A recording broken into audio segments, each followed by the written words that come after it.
और तोगरिया को भी कहिएगा कि सुनो ना, हिंदू राष्ट्र बनाओगे, अपनी बेटियों को तो प्रेम करने से रोक नहीं पाए, और उत्तर प्रदेश में नहीं, अच्छी बात है, हम चाहते हैं कि ऐसा हो।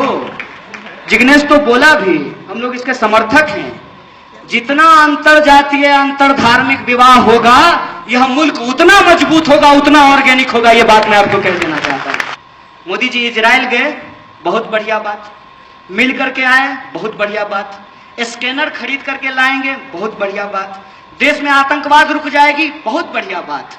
और वो जो बच्चा है, यहूदी बच्चा, जिसके माँ बाप मर गए थे मुंबई टेरर अटैक में, उसके साथ फोटो खिंचवा करके आए हैं, बहुत बढ़िया बात। इससे कौन मिलेगा?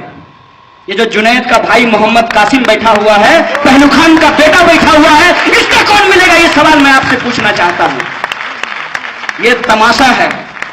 इस मुल्क को आप जाति और धर्म के नाम पे बर्बाद कर देना चाहते हैं। मोदी जी याद रखिएगा, आप कितना भारतीय हैं नहीं मालूम, हमारी रगों में, रग रग में भारतीयता बसती है। आपको बर्बाद नहीं करने देंगे, और ये चैलेंज हम आपके सामने लेने के लिए तैयार हैं। भारत को यदि विकसित राष्ट्र बनाना चाहते हैं, न्याय के पैमाने पे खड़ा करना चाहते हैं, तो माननीय मोदी जी, इजराइल नहीं, आपको फिलिस्तीन के पक्ष में खड़ा होना चाहिए था। आतंकवाद, आतंकवादी, अरे सबसे पहला आतंकवादी इस देश का कौन है? आजाद भारत का नाथूराम गोडसे, जिसने गांधी की हत्या की। कोई इस बात को क्यों नहीं बोलता है? तो क्या इस देश के मुसलमानों ने कहा कि सारे के सारे हिंदू आतंकवादी हैं? तो जब अफजल गुरु के ऊपर आरोप लगा कि उसने पार्लियामेंट पे अटैक किया, तो तुम क्यों कहते हो कि सारे के सारे मुसलमान आतंकवादी हैं? सवाल मैं तुमसे पूछना चाहता हूं। और क्या डिजाइन तैयार किया है? एक आदमी आया और हमको बोला कि यार तुमको क्या है, तुम्हारा तो नाम कन्हैया है, हिंदू राष्ट्र बन जाएगा तो तुम तो रह ही लोगे। हम बोले सुनो, नाम तो मेरा जरूर कन्हैया है, लेकिन पाकिस्तान का टिकट जो है ना, सबसे पहले ये ले जाओ। अरे भाई क्यों चले जाएं? ट्रंप का बर्थडे मनाते हो तुम, ट्रंप से तो तुम मिल नहीं सकते हो, उसके कैलेंडर को केक खिलाता हुआ फोटो लगाता है। ट्रंप का बर्थडे मनाओ तुम, बिरयानी खाओ तुम, सेल्फी खिंचाओ तुम, अब पाकिस्तान हम चले जाएं? बहुत बढ़िया बात है भाई, हैं? हम तो भाई इसी देश में पैदा हुए, यहीं पढ़े लिखे पले बढ़े। तुम तो IIT में पढ़ करके, अब माफ करना भाई साहब, तुम्हारा IIT भी जो है ना, वो सब्सिडी और टैक्स के पैसे से ही चलता है, माफ करना। पढ़ने के बाद चले गए अमेरिका, और वहां जाकर के तुम्हारा देशभक्ति उबाल मार रहा है, हैं? तो देशभक्ति अगर इतना उबाल मार रहा है, तो आओ हमारे साथ, चलते हैं गुजरात के किसी सुदूर देहात में, पढ़ाते हैं बच्चों को इंजीनियरिंग, तब पता चलेगा कि देशभक्ति किसके अंदर है। ये पूरी की पूरी तैयारी थी। कल जो घटना घटी है, उसके बारे में संवेदना नहीं प्रसारित करनी है लोगों के बीच में। आतंकवाद के खिलाफ कोई पोजीशन नहीं लेना है।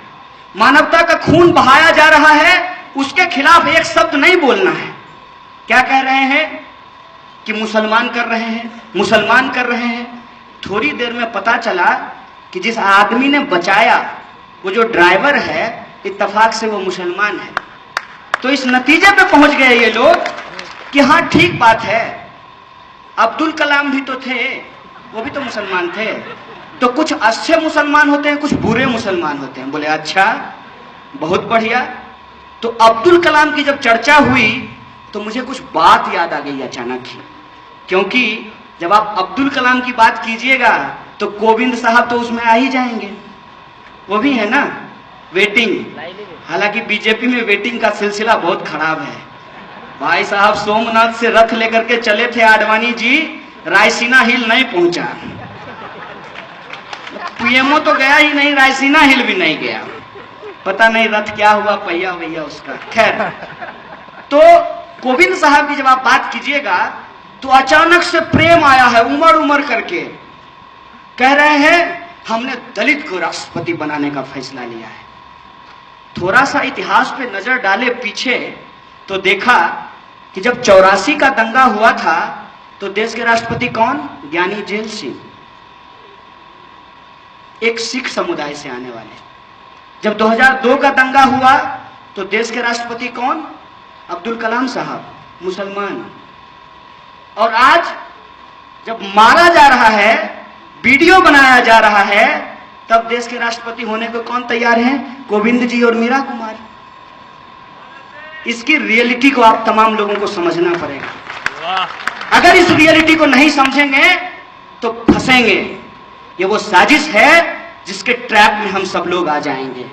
और वो ट्रैप क्या है कि क्या इस देश के अंदर एक पढ़ा लिखा नौजवान रोजगार पाएगा कि नहीं पाएगा। सुबह जब वो काम के लिए निकलेगा अपने दफ्तर को, तो उसकी बीवी इस बात की चिंता में नहीं होगी कि कोई उसका पेट का एक्सरे मशीन से चेकिंग करके ये ना चेक कर ले कि उसके पेट में बीफ है कि नहीं है और उसको लिंच कर दिया जाए। कोई उसका टिफिन पॉट ना चेक कर ले, और ऐसा ना हो कि वो मुंबई की लोकल में खड़ा है, कोई धर्म का ठेकेदार धर्म बचाने के नाम पे उसमें बम फोड़ दे। ये जो परिस्थिति मुल्क के अंदर पैदा की गई है, इसको हमको समझना पड़ेगा। जिसमें रोजगार की बात हो, महिलाओं के सम्मान की बात हो, और कुछ कुछ पत्रकार लोग यहां दिखाई दे रहे हैं। इनको मैं बार बार कहता हूं कि पत्रकार होने का मतलब होता है जो सत्ता है उसके विपक्ष में खड़ा होना। पत्रकारिता का एथिक्स होता है। मैं आपको ज्ञान नहीं दे रहा हूं, बस अनुभव साझा कर रहा हूं। दुनिया का इतिहास उठा करके देख लीजिए। जब भी सत्ता मगरूर होती है तो उसके सामने अगर कोई कुछ उठाता है तो वो पत्रकार हैं कि वो कलम लेकर के सामने में खड़े हो जाते हैं। इसीलिए आज पत्रकारों को इस सवाल पे सोचना पड़ेगा कि क्या उनको मिनिमम वेज मिल रहा है? जो मिनिमम वेज मतलब न्यूनतम मजदूरी, जो कैमरामैन हैं, जो स्ट्रिंगर हैं, जो रिपोर्टर हैं, क्या उनके लिए मिनिमम वेज का सवाल